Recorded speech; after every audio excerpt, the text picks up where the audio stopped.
ঠিক আছে, আপনারা শুনেন, আপনাদের বলি আমি, আপনারা ভোট করবেন, প্রকাশ্যে করেন, এইভাবে গোপনে মহিলাদের ব্রেন ওয়াশ কেন করতেছেন? আসে এখানে না ভোট, আপনারা সদস্য সংগ্রহ ফর্ম কেন নিয়ে আসছেন এখানে? কিসের জন্য নিয়ে আসছেন?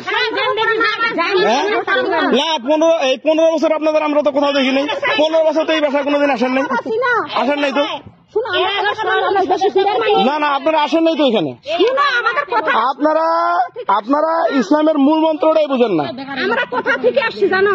যেখান থেকে আসেন না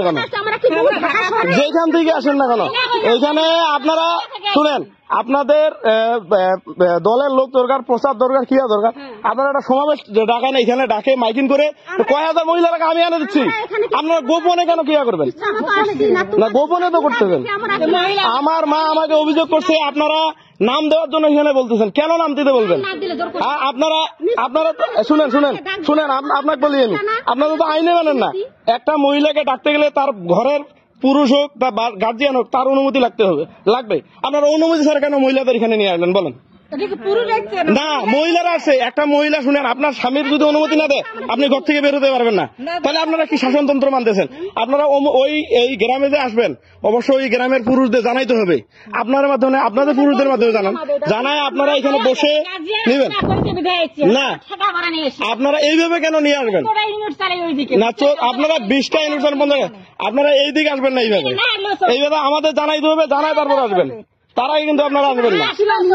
হ্যাঁ না আপনাদের অভাব নেই, কিন্তু এই পাশে এইভাবে আসবেন না,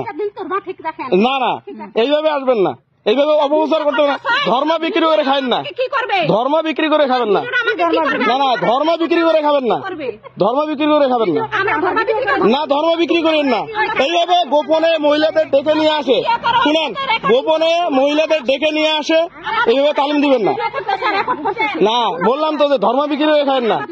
হ্যাঁ না ধর্ম বিক্রি করে খাবেন না এখানে, না অবশ্যই না।